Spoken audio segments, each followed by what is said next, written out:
오늘 함께 묵상할 성경 말씀은 시편 88편 1절에서 18절 말씀입니다. 시편 88편 1절에서 18절 말씀입니다. 오늘은 1절과 2절 말씀을 읽겠습니다. 여호와 내 구원의 하나님이여, 내가 주야로 주 앞에서 부르짖었사오니 나의 기도가 주 앞에 이르게 하시며 나의 부르짖음에 주의 귀를 기울여 주소서. 아멘. 오늘 함께 생각할 주제는 위기 매뉴얼입니다. 시편은 모든 글이 시의 형식을 가지고 있지만 그 내용에 따라 찬양시, 탄식시, 감사시, 제왕시, 지혜시와 교훈시로 분류를 할 수 있습니다. 오늘 88편은 이 중에 탄식시, 탄원시입니다. 탄원시는 대부분 자신의 고통과 절망스러운 상황에 대한 하나님에 대한 외침이라고 보시면 되는데요. 자신의 어려움을 하나님 앞에서 탄식하는 것, 그리고 하나님께 이 상황을 개선시켜 달라고, 구원해 달라고 요청하는 탄원의 내용으로 보시면 됩니다. 본문 88편은 이러한 탄식과 탄원으로 시작을 합니다. 1절입니다. 여호와 내 구원의 하나님이여, 내가 주야로 주 앞에서 부르짖었사오니 나의 기도가 주 앞에 이르게 하시며 나의 부르짖음에 주의 귀를 기울여 주소서. 아멘. 시편 저자는 하나님이 고통을 주관하시는 분이므로 자신의 고통을 없애실 수 있다고 생각하며 고통을 덜어달라고 부르짖습니다. 주야로 부르짖는 것을 보니 그만큼 절박한 상황입니다. 그리고 내 부르짖음에 귀 기울여 주시기를, 응답해 주시기를 간절히 소망하고 있습니다. 그러면서 자신의 상황을 탄식합니다. 3절입니다. 내 영혼에는 재난이 가득하고 생명은 수월해 있고. 4절입니다. 무덤에 내려가는 것 같고 힘없는 용사 같고. 5절입니다. 죽은 자 중에 죽임을 당한 자, 끊어진 자. 6절과 7절을 읽겠습니다. 주께서 나를 깊은 웅덩이와 어둡고 음침한 곳에 두셨사오며 주의 노가 나를 심히 누르시고 주의 모든 파도가 나를 괴롭게 하셨나이다. 아멘. 시인은 단정합니다. 하나님께서 나를 이러한 탄식스러운 상황으로 몰아가셨으며 깊은 웅덩이와 어둡고 음침한 곳에 나를 버리셨다. 주의 진노가 나를 누르시고 나를 괴롭히셨습니다. 라고 선언합니다. 과연 맞을까요? 다시 질문 하나 드릴까요?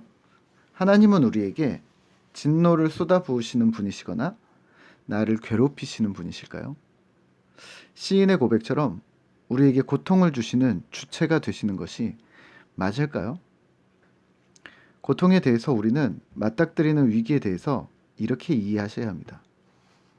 우선은 하나님은 고통을 주시거나 위기를 주시는 분이 아니심을 기억하셔야 합니다. 하나님은 좋으신 아버지이십니다. 그 좋으신 아버지의 이미지를 계속해서 기억하셔야 합니다.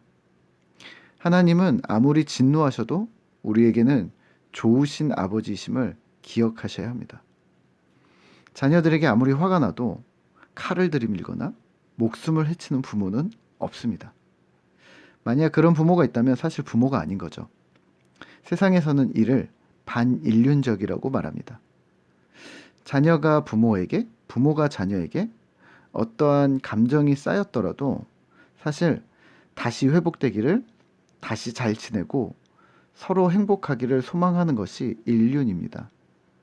그리고 하나님은 이런 인자하신 인간적인 아버지처럼 생각하셔야 합니다. 때문에 고통을 주었다거나 진노를 쏟아부어 나를 일부러 괴롭히거나 강제로 가학적인 행동을 하시는 분이 아니시라는 것을 명심하셔야 합니다. 그러면 오늘 시편 기자가 고백한 88편은 왜 이렇게 기록하고 있는 걸까요?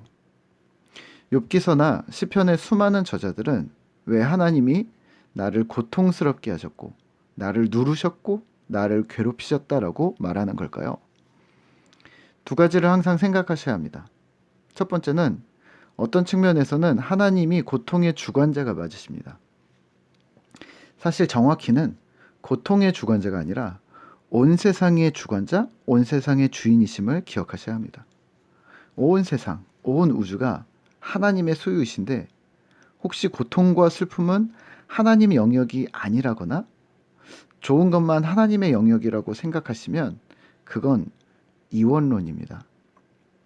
하나님이 없어서 고통을 당하는 것이 아니라 어떤 고통과 슬픔이라 할지라도 하나님이 모르시는 부분이 없다는 것으로 생각하셔야 합니다.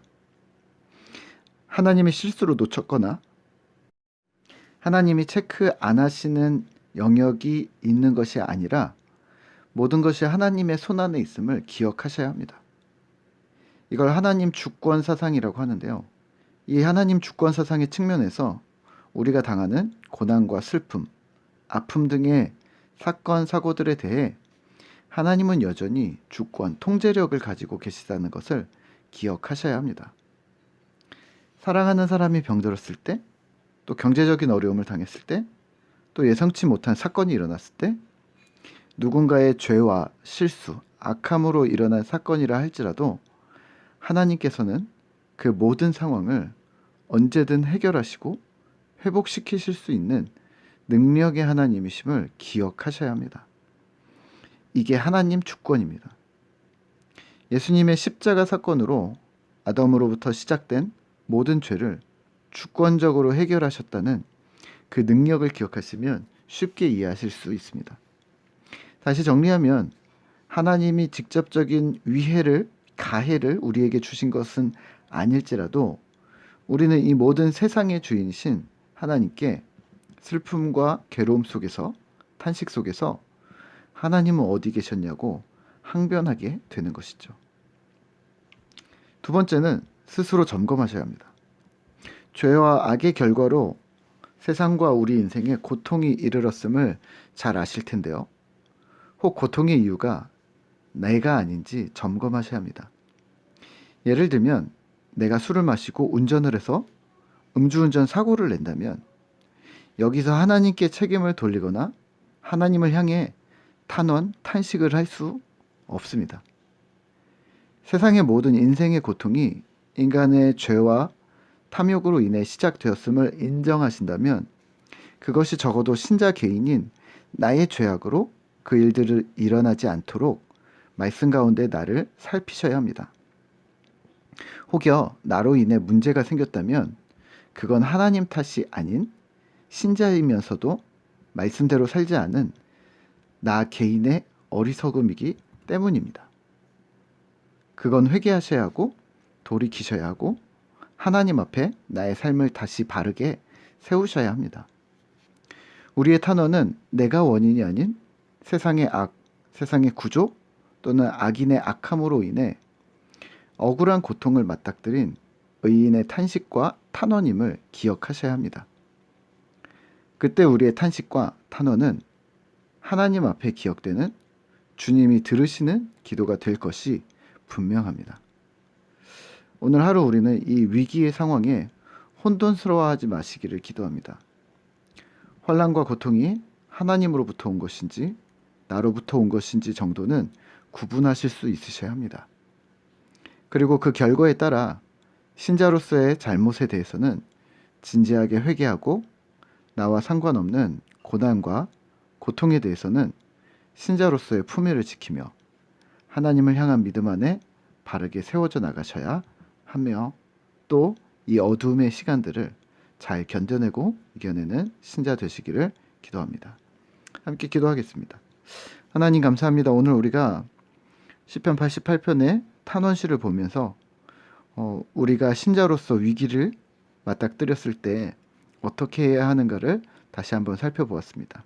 하나님이 여전히 모든 상황에 주권을 가지고 계심, 통제력을 가지고 계심을 우리가 기억하게 주님 도와주시고 또 하나님 그 안에서 혹여 우리의 실수와 우리의 잘못과 우리의 악함과 우리의 욕심이 나 개인의 욕심이 하나님 범죄함에 이르지 않았는가 스스로를 돌아볼 줄 아는 그런 신실한 신자가 되도록 주님 도와주시옵소서.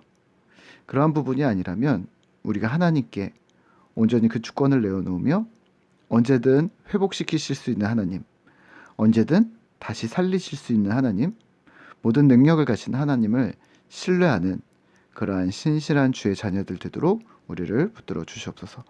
오늘도 주님을 찬양합니다. 예수님의 이름으로 기도드립니다. 아멘.